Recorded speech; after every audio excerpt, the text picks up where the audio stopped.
from CBS Sports. High drive, center field, hit the wall, grand slam. This is magnificent. Got a fantasy question? Email fantasybaseball@cbsi.com. Get ready to win your league. Where fantasy becomes reality. Now here's Frank, Scott, Chris, and Adam.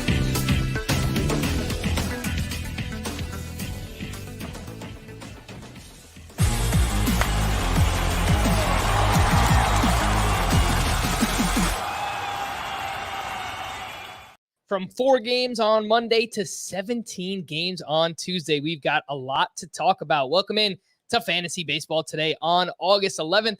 Frank Stanfield joined by Scott White. I kind of cheated there. There were 17 games on the schedule. One of them got rained out. They only played an inning. Whatever. I cheated. How you doing, Scott? I'm good. Doing good.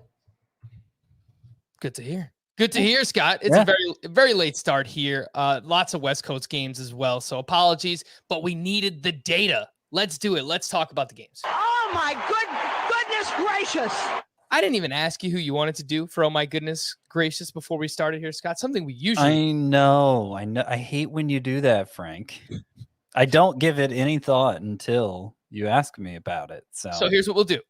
I'll get us started. You could think about who you want to talk about. I have actually multiple players, so I cheated a little bit. But I'll start with Anthony Santander, who had a double dong on Tuesday. Now has 3 homers over his last 2 games. He's 47% rostered. And in August, super small sample size, 7 games, he is batting .429. The strikeout rate is way down. The fly ball rate is way up. He's hitting the ball a lot harder as well. And we spoke about him the other day, and you compared him to Mike Moustakas last season. Anthony Santander kind of had this Mike Moustakas-esque profile where, again, he was making lots of contact. He was putting the ball in the air. You do that in Camden Yards, good things are going to happen. Scott, your interest level in a 47% rostered Anthony Santander. look, it's not there yet. He hasn't been doing Mike Moustakas-like things. And what does that even mean anymore? I mean, who is Mike Moustakas to the people listening right now? I'm not even sure that comparison is going to get people excited anyway. But the things he was doing last year that got me so excited, 15.2% strikeout rate. Very good. And putting the ball in the air a ton, which, to some degree that works against the batting averages you're gaining, the batting average points you're gaining with the low strikeout rate, all those fly balls. But it of course helps you put balls over the fence too, which is the most valuable thing of all. So, strikeout rate's significantly higher this year. And it's not like the home run output has been particularly noteworthy. So 3 home runs in 2 days. I'm not sure that's really moving the needle for me. That's fair. Again, it's a super small sample size. I'm paying close attention to this to see if it carries on throughout August. Again, it's only been 7 games. It's a small sample size, but throughout this month, the strikeout rate is way down again. And the fly balls were actually up in July as well. So if he keeps that up, I'm thinking good things are going to happen for Anthony Santander hitting in Camden Yards. Let's rank Santander with a couple of other outfielders who had big games on Tuesday. Rafael Ortega went 4 for 7 across 2 games with a stolen base. They had a doubleheader on Tuesday. He's now batting over 400 in 25 second half games. He is 40% rostered. And then Lorenzo Cain went 1 for 3 in game 1 of that doubleheader with his 4th home run of the season. He is batting .341 with 1 homer, 3 steals in 11 games since coming off the IL, 25% rostered. Scott, ranked Santander, Ortega, and Lorenzo Cain. I would definitely go Cain number 1. Cain is doing his usual Cain things, making contact at a high rate. Has been running since coming back from the IL too. I think he already has 3 stolen bases in about 2 weeks' time. And if he's going to do that at his age, coming off a leg injury, I take that as a very good sign. I take that as a good sign. I think there's some batting average correction that's going to come in a good way. And he's playing virtually every day too. So I don't know why he can't get back to being the Lorenzo Cain we've always known based on all the factors I'm seeing right now. So he's pretty easily number 1. Ortega versus Santander, 2-3. I'm not convinced of the upside for Santander, which isn't to say I am for Ortega either, but I feel like he's a little more interesting right now because he might run a little bit and he might be, it looks like he might be a better bet for batting average too. Would you agree that all three of these should be rostered in 5 outfielder leagues? Should be. I think that's a little strong. I think that's a little strong. Even my favorite is highly available. I think Kane needs to be rostered in 5 outfielder leagues. I'm not saying you can't roster Ortega or Santander in 5 outfielder leagues, but it wouldn't surprise me if I didn't have room for them either.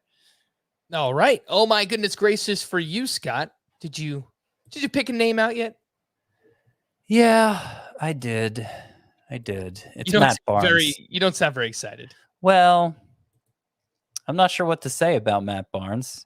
He had some trouble. He had some trouble in a tie game for the Red Sox against the Rays. Gave up 4 earned runs, 2 hits, 2 walks.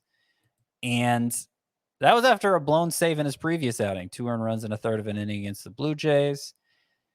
And now in 5 appearances this month, he's given up a total of 7 earned runs, which isn't great. Isn't a great time to be imploding here as a closer. Now that we're in the home stretch, his ERA is suddenly ballooned to 3.52. I'm not sure anything's wrong with him. I'm looking at it now. Spin seems about the same. Velocity's fine. I'm not sure there's really anything wrong with him, but this is how it goes for closers sometimes, where you can just have a rough patch and suddenly your job's in jeopardy. Of course, overall, Barnes has had an amazing season in spite of what his ERA is now.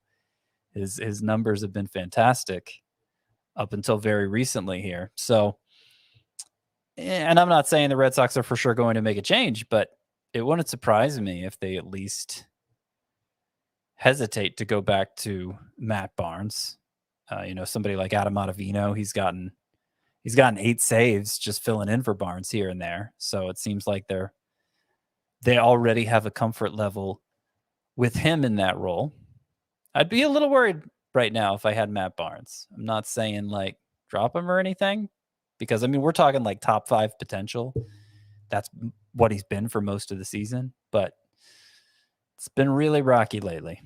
That is insane that Adam Ottavino has 8 saves this season, even with Matt Barnes having 24. Yeah. 32 total saves for the Red Sox this year. That is a massive amount. It's only August 11th. So that's a pretty big amount there for the Boston Red Sox.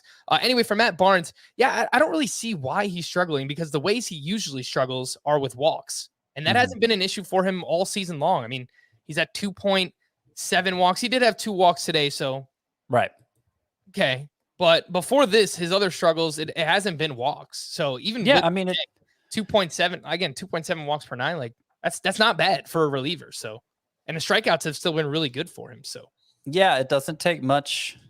Relievers don't pitch many innings just by the nature of the role. So it doesn't take much of a hiccup to really, for things to start, for the numbers to go askew. And that's why it's so volatile. I think Matt Barnes is still their best reliever.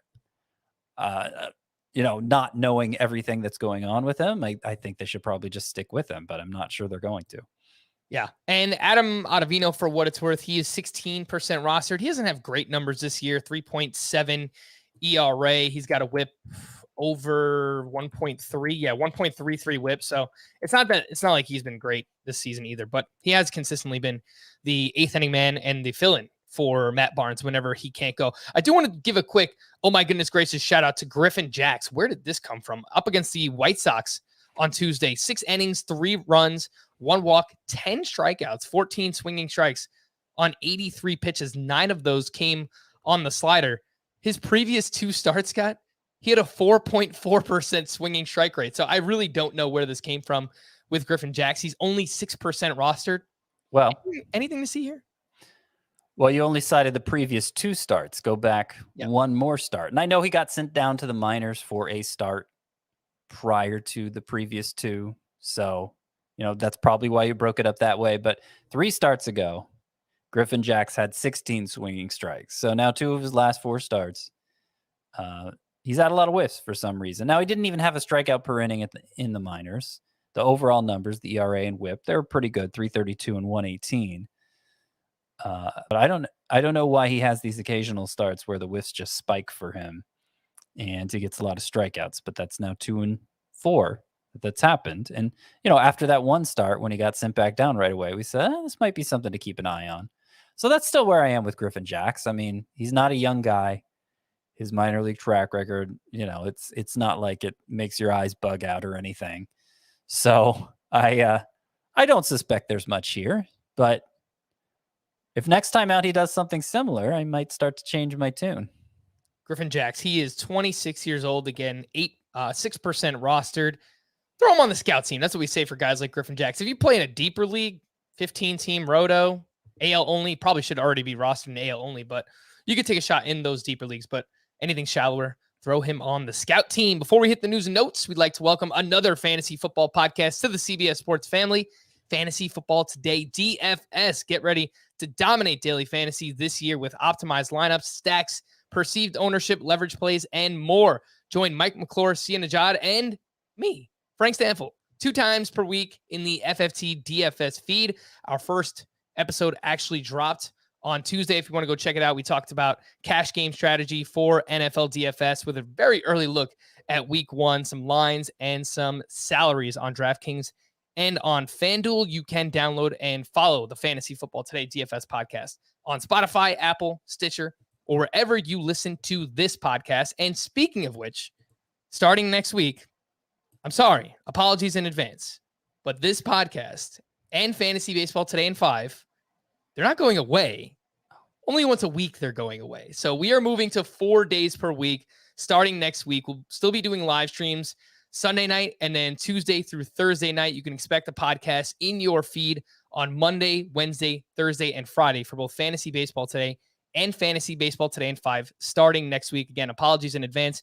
We do appreciate all of your support, but in all honesty, it's just getting tougher with football coming and putting out more football content and trying to keep up with everything that's going on with baseball. God bless Adam Azer, because I don't know how he did this for as long as he did. That guy is just built different because it's hard, man. It is hard to keep up. Don't be modest, Frank. Everyone wants a piece of Frank. That's why this is happening. Everyone wants a piece. Is that true? Is that what they're saying, Scott? I don't know. Look, they're having you host this what is it called?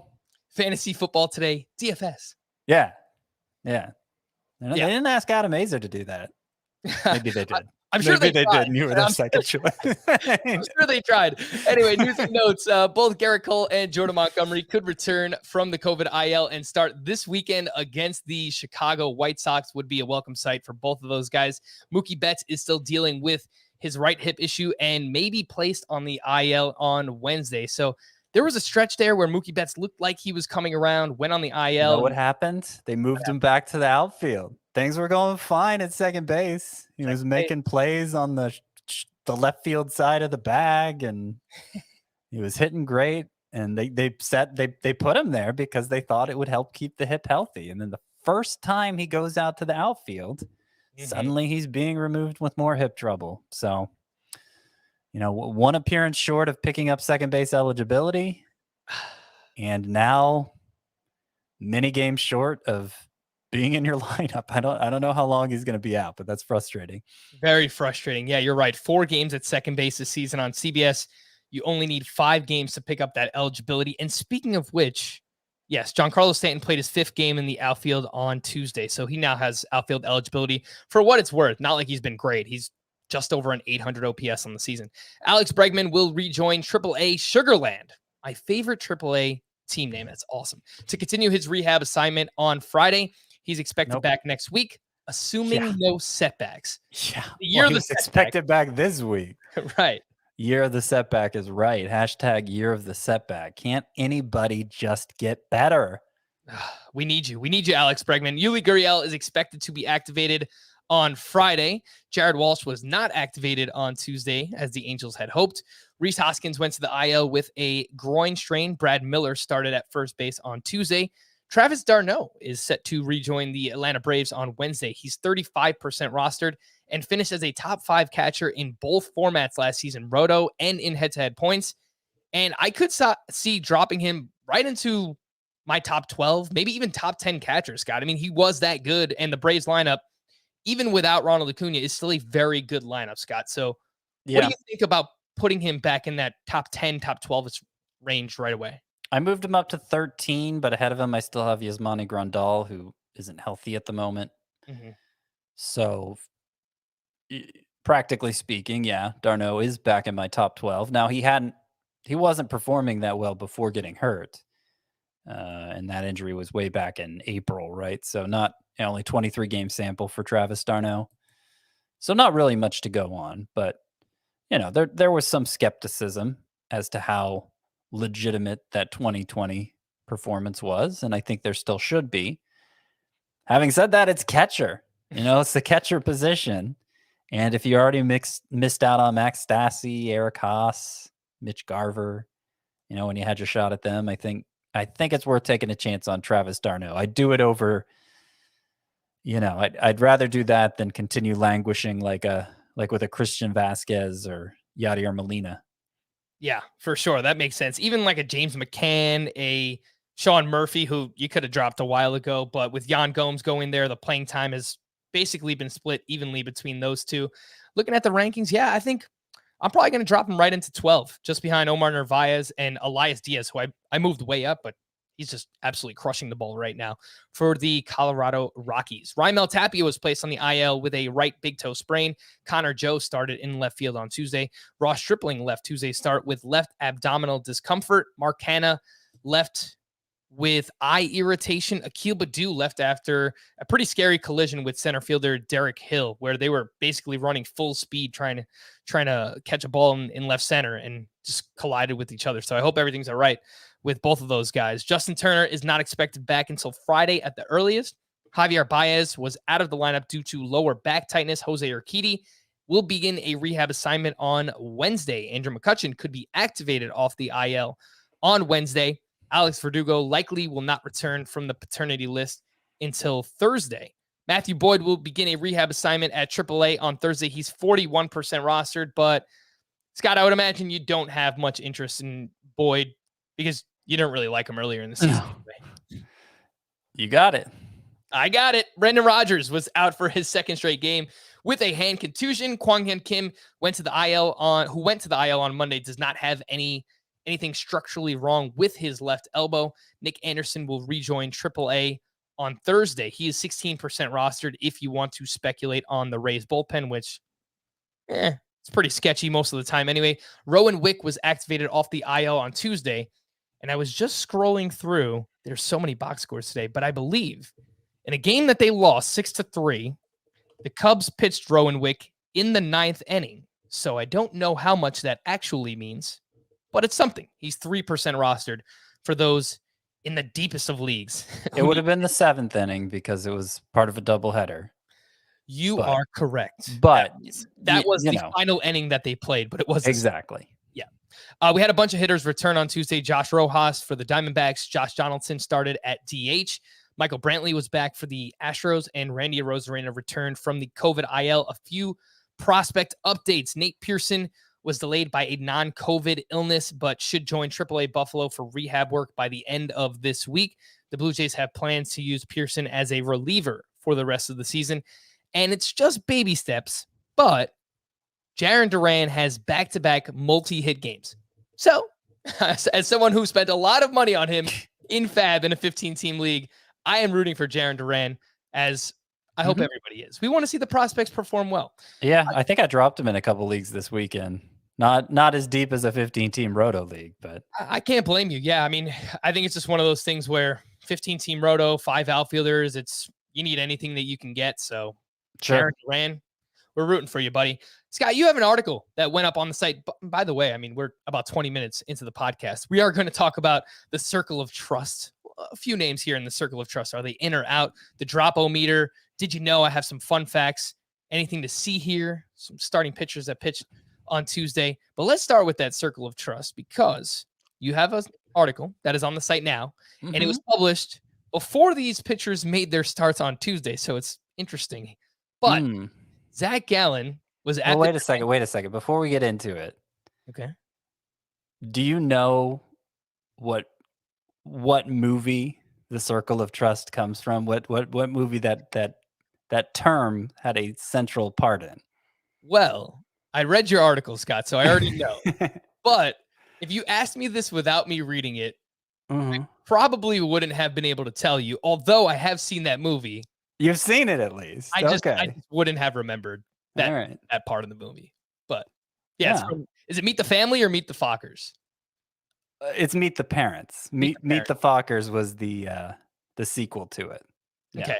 I feel like they made a third one, Meet the Family. I don't know if I'm probably just making that up, but I think it was called Little Fockers. I actually didn't see any of the sequels, but Meet the Parents is a classic. You probably don't need to. I think that's the one where they spike the volleyball, right? And like someone's bleeding in the I don't know why, of all the things that happen in that movie, that's what stands out to me. But in the movie, if you get removed from the circle of trust, then you're out. So let's find out about some of these guys. Can they work their way back in? I don't know. Zach Gallen at the Giants, 6 innings, 7 hits, 5 runs. He did have 7 strikeouts in this start. Over his last 5 starts, he has a 5.98 ERA. Scott, the circle of trust for Zach Gallen. He's out of the circle of trust for me. At least he was in the article. This start was kind of interesting, though, because part of the reason he was out of the circle of trust for me, I mean, the biggest reason is that back in May, he sprained his elbow. Which is to say he suffered ligament damage in his elbow. There was some fear at the time he might have to be shut down for the season, maybe go in for Tommy John surgery. These were questions, these were possibilities that were being raised. And, he came back. He's been back for a while. So, we that's kind of been swept under the rug, but he just hasn't looked as crisp. He was over 12% swinging strike rate last year, under 10 this year, which is bad. Like, that's a really low swinging strike rate, right? He's had some starts where he's looked decent, 2 earned runs or fewer. He's had some starts where he struck out more than a batter per inning, but the consistency hasn't been there. The crispness hasn't been there. I've been scared he was just going to blow up at some point, that things weren't quite right and he was just getting away with it. And, you could argue how much he was getting away with it because the combined ERA still wasn't that great.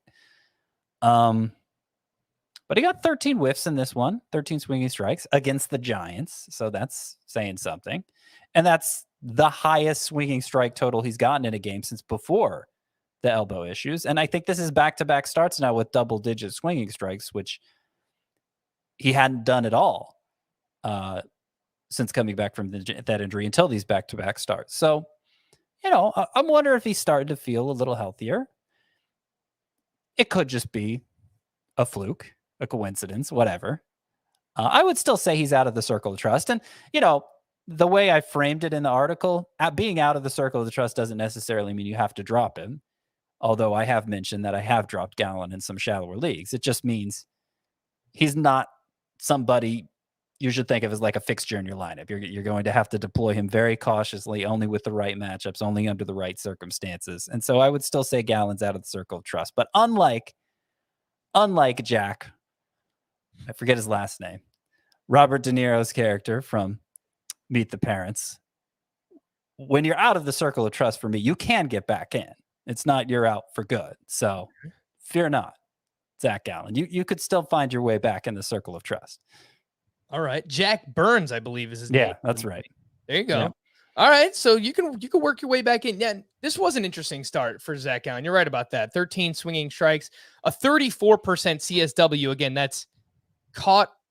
Now, you see now Chris messed me up. It's called strikes plus whiffs, and league average is 28%. So 34% for Gallen here is very good, and only 1 walk. To me, that's the biggest key for Zach Gallen. I don't know what has gone so awry for him, but that year that he had in the minors where he was just amazing, his control was fantastic. And since then, I mean, he's been called up, and maybe it's just him nibbling too much or not trusting in his stuff, but his walks have been massive this season, over 4 walks per 9. It's been a huge issue for Zach Gallen. And maybe the injuries have contributed to it, but Gallen currently outside of Scott's top 50 starting pitcher ranks and out of the circle of trust as well. Let's see if he could work his way back in. The other one, Sonny Gray. And Sonny Gray is actually very similar to Zach Gallen in that they get a good amount of strikeouts. They don't go deep into their starts, but they just walk way too many guys. And Sonny Gray at the Braves on Tuesday, 5 innings, 3 hits, 2 runs, 3 more walks, did have 8 strikeouts, only 8 swinging strikes on 89 pitches. However, the velocity down between 1.1 miles per hour and 2.4 miles per hour on each of his 4-seam, sinker, slider, and curveball. Don't like to see that. The ERA is at 4.40. The circle of trust for Sonny Gray. You're picking all the bad ones. Sonny Gray's out of the circle of trust for me too. He's out. He's out. Yeah. And then this is kind of an uncomfortable one because if he qualified, he would be 5th in xFIP. And, if I'm going to cite any single stat as a predictor for as a predictor for a pitcher going forward, it would be xFIP. That would be the single stat. If you were limiting me to just one, that would be the one I'd pick. So it's uncomfortable going against a pitcher whose xFIP is that good. But, these observations date back to last year for Sonny Gray, where even though the strikeout rate is good, even though the ground ball rate is good, and those are, of course, help explain why he has such low xFIP, he's just not efficient enough. He walks too many guys. He doesn't go deep enough into games to make a real impact. I do think the ERA over 4, the whip being over, is it over 1.4? What's the whip for Sonny Gray?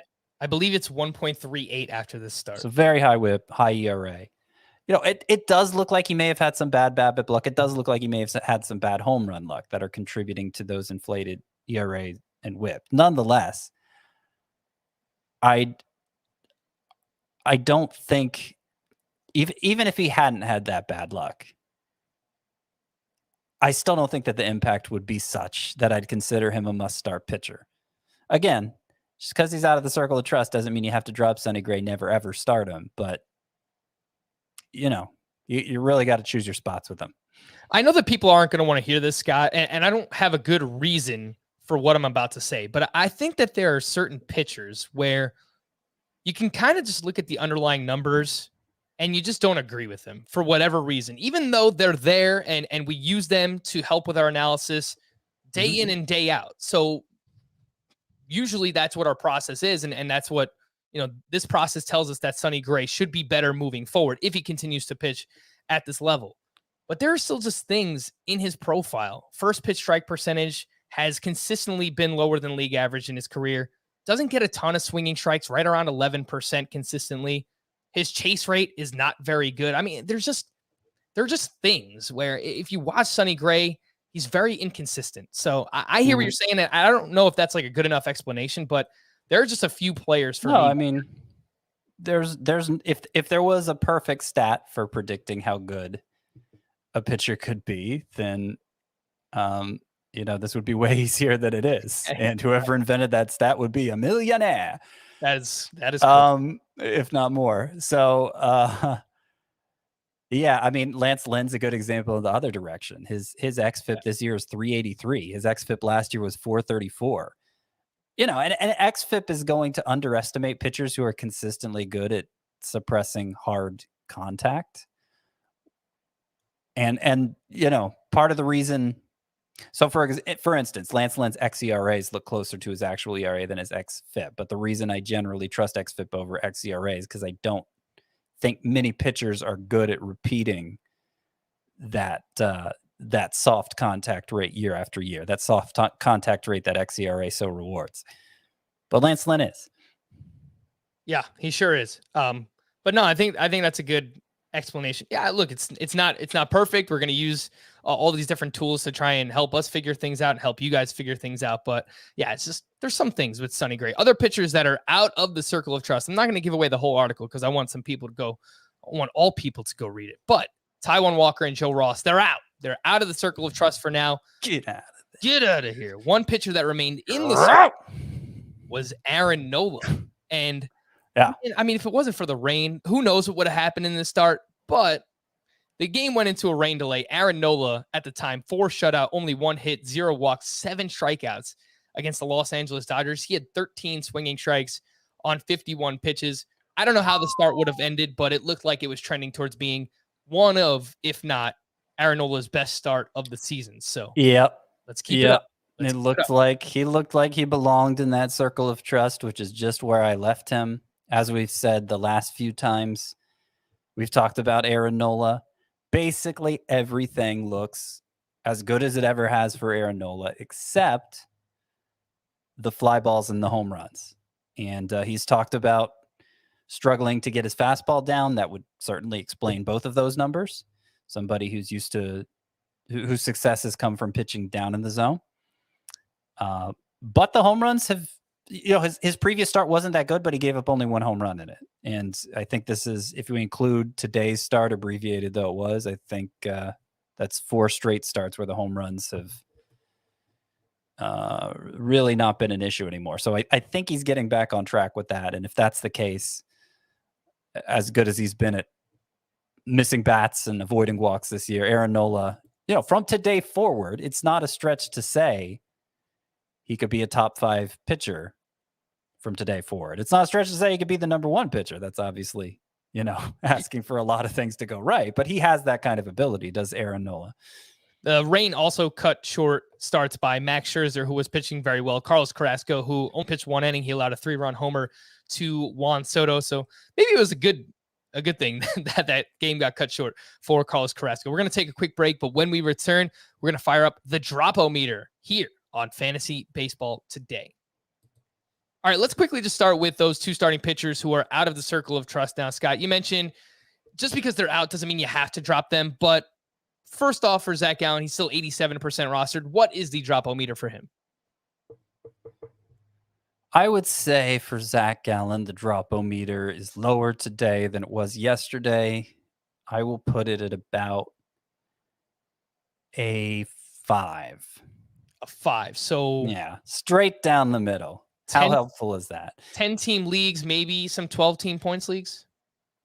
Yeah, I mean, anything where you got more than 300 players roster, I can't imagine you're going to be dropping Zach Gallen. But in the 250 range, you may have already been pressed into doing that. What about Sonny Gray? I hate to be boring, but I'm going to say 5 again. Would you drop either for Logan Webb or Josiah Gray? Boy, I just moved both of those guys up. I can't remember where I moved them in relation to Gray and Gallen. Real quick. You have Zach Gallen at SP 52. You have Logan Webb at 55, just ahead of Sonny. Okay. Gray. So here's how I rank them. Gallen, Sonny Gray.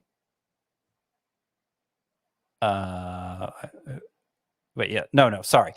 Let me start over. Gallen, Logan Webb, Sonny Gray, Josiah Gray. That's how I rank them. But they're all very close. They're all within 10 spots, 8 spots. You have John Gray and Josiah Gray ranked back to back. It's definitely not confusing at all, Scott. Yeah, I abbreviate what I've. Here's the thing. So, Sonny Gray versus John Gray, I could always just in my notes here write J Gray or S Gray, right? Now that Josiah Gray's here, I can't just go with J Gray, and I can't go J-O Gray either. That's right. I got to either spell out John Gray or go with Joss Gray, and that's just, that's just a great day for everyone. That's asking too much. All right, Dropometer. I've got a few hitters here that are really struggling in the second half so far, which is right around 20 to 25 games. But Matt Chapman is batting 156 in the second half. He's got a 42% strikeout rate. Earlier in the season, Scott, we said you could drop Matt Chapman, and then there was a couple of weeks stretch there where it looked like we were going to regret that decision, and then now he's been blah again. He's still 87% rostered as Matt Chapman. That seems high. Third base has been a surprisingly difficult position to fill. For the second straight year, there have just been tons of players there who haven't lived up to expectations. And I guess I can understand why Matt Chapman is so rostered, still considering, but still a little high for me. I'm trying to look up the strikeout rate. Yeah, 35.1% in July, 46.2 in August. That's been way up all year. It doesn't seem to be getting better. I'm hopeful it's just because he was rushed back from hip surgery in the offseason. And hopefully he can get back on track next year. Still only 28. But I don't know. Not feeling it this year, though, for Matt Chapman. Where does he rank? 1 to 10. On the dropometer, I will go. I think I'll go 8. 8. So Yeah. would you drop him for Abraham Toro Hernandez? The shallower the league, the easier it is to say yes. But, in a deep league, you probably have someone else you can drop for Toro anyway. Mm-hmm. Would you do it for Ty France in a shallower league? Yeah, I think so. All right. Next up, we have Adolis Garcia, who's batting 171 in the second half. Another 0 for 3 on Tuesday. He's still 93% rostered. The drop-o-meter for Adolis Garcia. I will go 6 for that. I don't think I could drop him in like a 5 outfielder league, in a 3 outfielder league, which is usually a points league. Wouldn't be his best format anyway. Then I think that's highly doable. Would you drop him for any of Santander, Kane, or Ortega? Nope. All right. Next up, we have Alex Wood. A little questionable on this one. I don't know where I stand still. I'm trying to figure out Alex Wood. I went to the game last week on Thursday, Diamondbacks, Chase Field. I saw Alex Wood get ripped by the Diamondbacks, pitches against them again today. Goes 6 innings, but he allows 5 runs, did have 5 strikeouts. Only 5 swinging strikes on 82 pitches. His last 5 starts, Alex Wood has a 6.10 ERA, the drop-o-meter for Alex Wood. I think it was one hitting the Diamondbacks through the first 5 innings, and then it all came apart in the 6th. Sure did. Let's say 7 for Wood. The format that'd be really hard to drop him in is a points league because he has relief pitcher eligibility and starting pitchers, so you can put in that relief pitcher spot in that format. Can be very valuable, at least when they're in line for 2 starts, as he was this week. He still mixes in some good starts, but it's been pretty uneven of late. And his previous 4 outings were all less than 6 innings. Next up, we have Max Kepler, who's batting 180 in the second half. Another 0 on Tuesday. He's 79% rostered. Who? Max Stripling? Kepler. I'm sorry. Say that one more time. That I got an auto-playing video here. Max Kepler. All right, Max Kepler. Yeah, he's probably let's say 7 for him too. Next up, Casey Mize. He was at the Orioles on Tuesday. 4 1/3, 5 hits, 4 runs. Velocity down on all 5 of his pitches between 1.1 and 2.4 miles per hour. He's allowed 4 runs in 3 of his last 4 starts. Could be starting to wear down a little bit here, Scott. Casey Mize is still 86% rostered. Yeah, I kind of defended him after his last start, but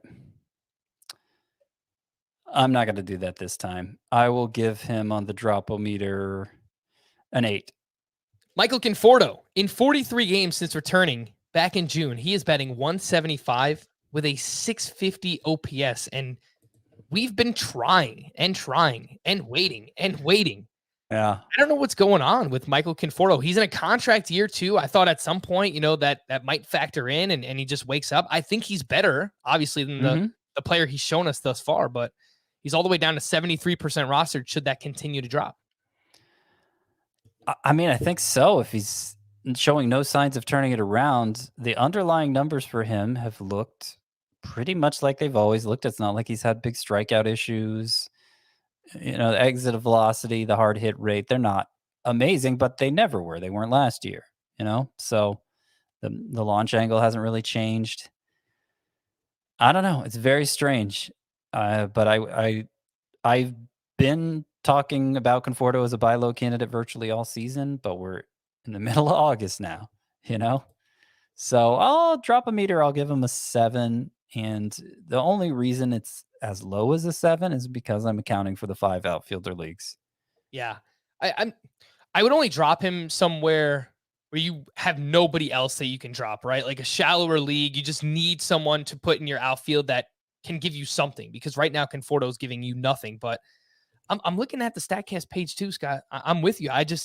There's nothing there that says that he should be this bad. So I would try to hold on to him, but I get it. If you need someone to actually give you some type of production. Last one here, Tommy Edmond. He did go 1 for 4 with his 7th home run of the season on Tuesday. He does have 19 steals, which is also very good.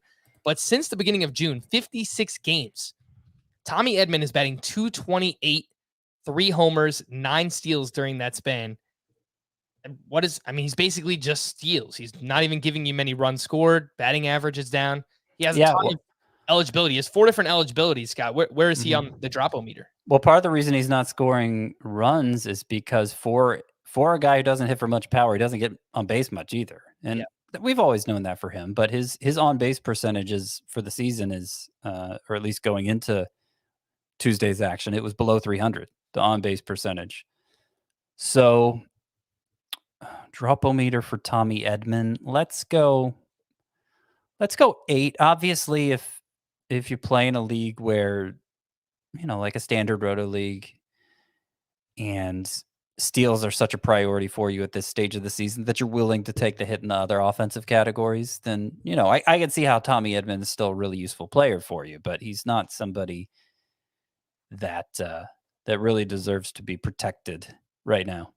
All right, so a good amount of players that you can drop. Usually we don't get that high on the dropometer, but some high numbers for a lot of players here today. Did you know I have some fantasy fun facts, some statistical tidbits for you? Salvador Perez had a double dong on Tuesday. He's now up to 29 home runs, which is a new career high. It's only August 10th. Did you know that Tuesday was the 10-year anniversary of his major league debut, Scott? I did not know that. That's right. Salvador Perez, feels like just yesterday, right? He called up, but 10 years now in the bigs, and the power has been phenomenal for him. 29 homers. Again, he is the number 1 catcher by far this season in both formats. Doesn't matter that JT Realmuto is going to give you his 6, 7, 8 steals. Salvador Perez is crushing it. X-slug, exit velocity, hard hit rate, all in the 91st percentile or better this season for Salvador Perez. He has a career high hard hit rate.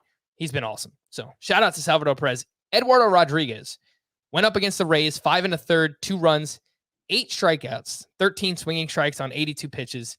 It has been a wildly inconsistent year for Eduardo Rodriguez. However, he has 8 strikeouts in 4 of his last 5 starts. And did you know, Scott, that over his last 8 starts overall, Eduardo Rodriguez has a 3.64 ERA with a 13% swinging strike rate?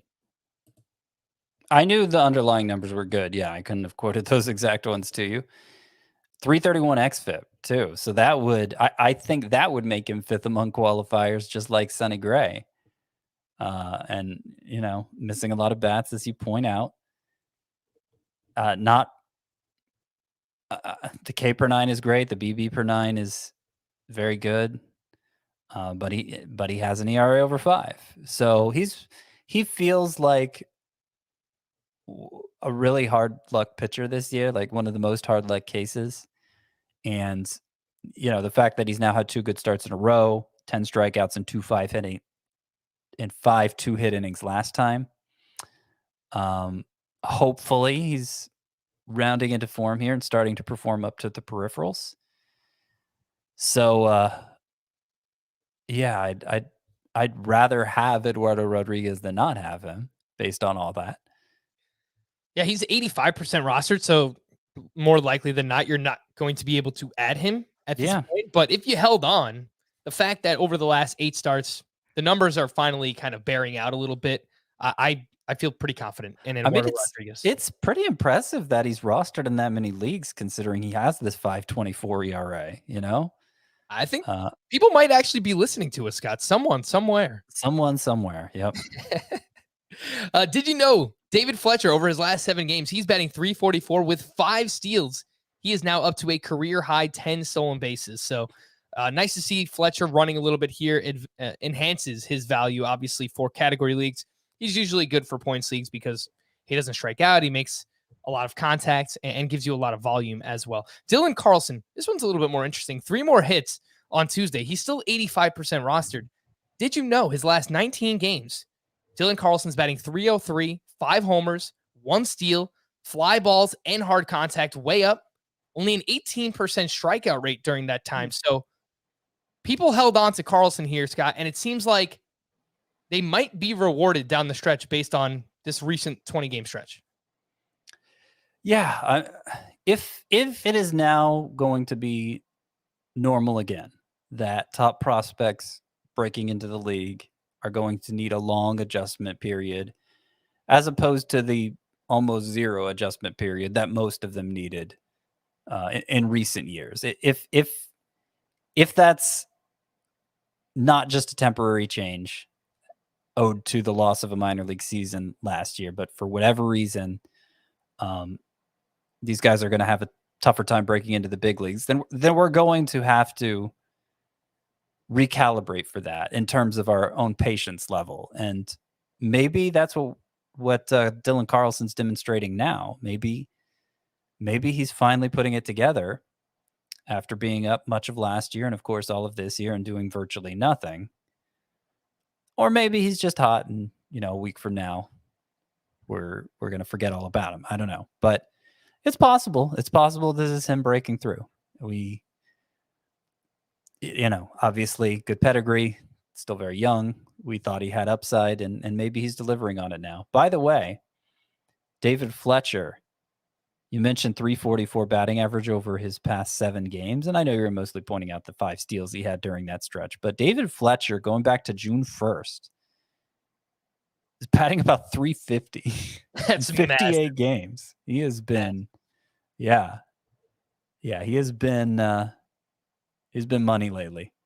That's why the steals are huge for him, because he's not just empty batting average now. He's leading off. He's giving you some runs scored. He's now giving you some speed. So nice to see David Fletcher enhancing his game, expanding his game rather a little bit more. Last one here. Did you know Brandon Lowe did go 3 for 4 with his 25th home run on Tuesday? Over his last 54 games, he's batting .263, 16 homers, 2 steals, 27% strikeout rate, 50% fly ball rate, .263, 16 homers. So great for Brandon Lowe. I believe that's since the beginning of June. This is who he is, right? The first 2 months he was bad. Since June, he's been great. Scott, I moved him up, adjusting the ranks. I'm still in the process, but got a lot to adjust. I moved him up inside I believe it's top 12 second baseman now. Might be an overreaction, but I moved him ahead of Ketel Marte. I don't know that I do that. No, I have Ketel Marte 6th. I have Brandon Lowe 10th, though, so I agree with you that he belongs in the top 12 at second base. This kind of turnaround he's had, that's what we keep waiting to see from Michael Conforto. Yeah. It's happened for Brandon Lowe. It's been happening since the start of June. Where are you, Conforto? What are you doing? Where art thou?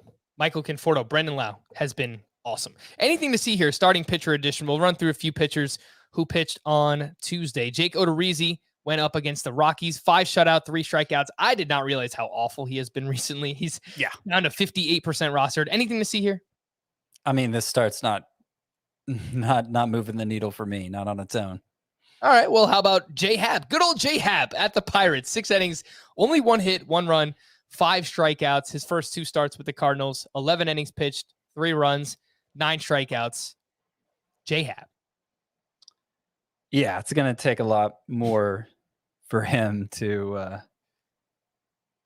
for Hap to be back in the circle of trust. I don't know that when's the last time he was in the circle of trust, right? Probably the last time was when he was on the Pirates, right? The team that he faced on Tuesday. No, he was great with the Blue Jays too. And I think even with the Yankees, he had some stretches where he was pretty hard to bench. I don't know, Scott. If he was with the Yankees, I don't remember it because I remember a lot of bad from J-Hap. Yeah, I was wrestling with picking him up in a 15-team Roto League this week because the matchups were so good, and I just couldn't do it. I was like, J-Hap is so bad, and then he goes out and does this, and I'm just left kicking myself. Tristan McKenzie up against the A's, 6 innings, 2 runs, 5 strikeouts, had 14 swinging strikes on 86 pitches. pretty impressive. Oakland has the 9th lowest swinging strike rate this season. Tristan McKenzie has quality starts in 4 of his last 6 starts. However, the only 2 where he didn't, he allowed 11 earned runs. So he's still inconsistent, but you see a start like this and it's pretty impressive. Well, 2 good starts in a row. He had been alternating good and bad starts since coming back from the minors. So, you're probably getting all the bad starts and missing all the good starts. Mm-hmm. The control's definitely been a lot better for McKenzie since his return. He was walking too many guys early in the season, 7 walks between the 5 starts. And, getting plenty of whiffs too. So Tristan McKenzie, I would say, I've compared him to Touki Toussaint in the past as high upside pitchers who just have trouble with consistency. And I'd say McKenzie, I'm more interested in rostering him than Toussaint at this point. Would you look to add McKenzie anywhere? 44% rostered. Sure. I wouldn't add him. Yeah, he's not like at Josiah Gray level of needing to be added or Logan Webb level. But let's see. Who would I drop for Tristan McKenzie? Would you drop Casey Mize for him? Yeah, I could see doing that. Okay. I'm not saying it's a must, but I could see doing it. Okay. Last one here that I have was Drew Smyly. He was up against the Reds. 6 innings, 2 runs, 7 strikeouts, 19 swinging strikes on 92 pitches. Where did that come from? Anything to see here, Drew Smyly? I don't think so. I mean, this looked more like the Drew Smyly the Braves thought they were signing, the one who dominated for the Giants in a tiny sample last year. But yeah, I don't really see it. It's not obvious to me that anything changed between this start and the last. So I'm going to just chalk it up as a fluke for now. Let's rank some outfielders that are rostered in less than 10% of CBS leagues. Chas McCormick, over his last 5 games, he has 9 hits with 1 homer and 1 steal. He's 7% rostered. Adam Engel hit his 7th home run.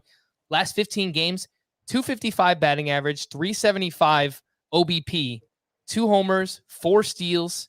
The problem is he hasn't been starting every game. When he started recently, he's been batting 2nd for the White Sox. So that's a pretty valuable spot to be in. 8% rostered is Adam Engel. Lewis Brinson, last 19 games since being recalled, he is batting .328 with 3 home runs. Strikeout rate, 28%. Still high, a little bit more manageable. He's 7% rostered. And then Hoy-Jun Park hit his first home run of the season on Tuesday. He's batting .321 over his first 8 games with the Pittsburgh Pirates, 3% rostered. Scott, how would you rank those names? McCormick, Engel, Brinson, and Park. Deep leagues, obviously. Yeah, McCormick, Engel, Brinson, Park. I don't know. It's hard to care that much between them. I would definitely have McCormick first because I think he plays the most regular. Well, I mean, Hoy-Jun Park and Lewis Brinson, I guess, are going to be playing more now. I don't know. I think the most potential is Brinson, but we've been able to say that for years now, and it's interesting that he started to heat up. But I'm not holding my breath. He's finally figured it out. Somewhere, Nando DeFino is smiling about Lewis Brinson. Some leftovers from Tuesday. Freddie Peralta was at the Cubs, 5 1/3, 2 runs, 8 strikeouts. He has now had he's averaging 94 pitches over his last 2 starts. That'll definitely work for Freddie Peralta's value. So if he's going to do that, I've got to move him back up my rankings. I dropped him for a little bit because it looked like they were going to use some kind of piggyback situation with him, but the pitch count back up for Freddie Peralta. Sean Manaea got knocked around by Cleveland. Cleveland's hot all of a sudden. 1.2 innings, 5 hits, 3 walks, 3 earned runs. That's 2 clunkers in a row for Sean Manaea. I don't see anything drastic in the numbers. Luis Patino at the Red Sox, 6 innings, 4 runs, 7 strikeouts, 1 big blow. He gave up a 3-run homer to Hunter Renfroe.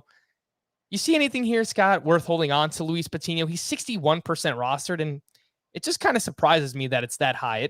It's probably because he has a 2-start week. Yeah, you see big swings in rostership for starting pitchers because of 2-start weeks. That's not so surprising. I mean, he's talented. I think there's a good chance he develops into a good starting pitcher, but he's kind of in that Tristan McKenzie, Tuki Toussaint group right now, in that, it's talent with occasional blips of production as opposed to something you can really rely on. And so, I mean, Chris nailed it earlier this week talking about Patino. It's, he's so fly ball oriented. It's going to be a struggle keeping the ball in the yard. And I don't think right now he's missing enough bats to get away with it. Yeah, no, I think it's very well said. He has potential. He's just got to find a way to put it all together. And right now, really just relying on two pitches, that fastball and that slider. So he's got to expand a little bit. Starling Marte picked up his 30th steal of the season. He now has 8 steals in 10 games with the Oakland A's. It's just a rapid pace for Starling Marte. A modest 7-game hitting streak for Cody Bellinger.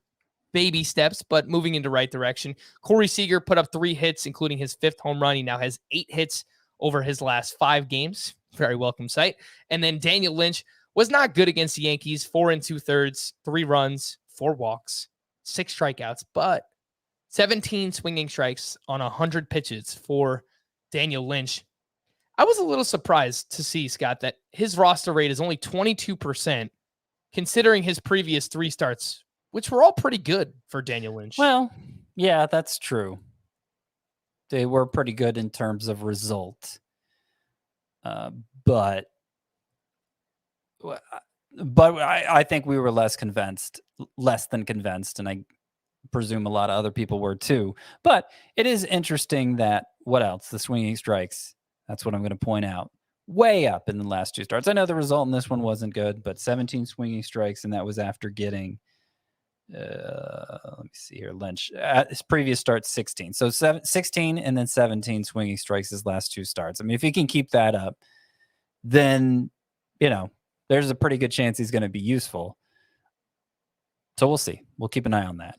The call to the pen, some bullpen updates, and let's start with the Brewers. Devin Williams picked up his 2nd save of the season, with Josh Hader currently on the COVID IL. For the Angels, Raisel Iglesias picked up his 25th save. The Cardinals, Alex Reyes got his 26th save. For the Braves, Will Smith got his 23rd. For the Twins, Alex Colomé now has 4 saves over the past 7 days. Where was this earlier in the season, Colomé? I needed you, buddy. The first year I actually invested in you, you let me down. He's 30% rostered, Scott. I know he's bad, but I think that number needs to be way higher considering what we know about Taylor Rogers and the Minnesota Twins. Well, what do we know about the Minnesota Twins? That Alex Colomé is their closer right now? Yeah. Well, the Twins are bad. There are a lot of new closers on bad teams, of course, after the trade deadline. Alex Colomé in Minnesota, Dylan Floro in Miami, Spencer Patton in Texas, Tyler Clippard in Arizona. I've got a Spencer Patton update for you in just a second. Okay. I'm anxious to hear it. We don't know really who's emerged in Pittsburgh, but we hope it's David Bednar. I would, in terms of talent level, in terms of keeping runs off the board, I would put Colomé near the bottom of that list. So, it's nice that the Twins have given him save chances here recently. Are the Twins that much more likely than any of those other teams to give their closer regular save chances? I don't think so. Could be wrong. But I'm not that motivated to pick up Colomé, I guess, at least not relative to those others. Yeah, I mean, again, he's not good, but if you need saves, he's the one that's getting them right now, right? So him and Kyle Finnegan, right?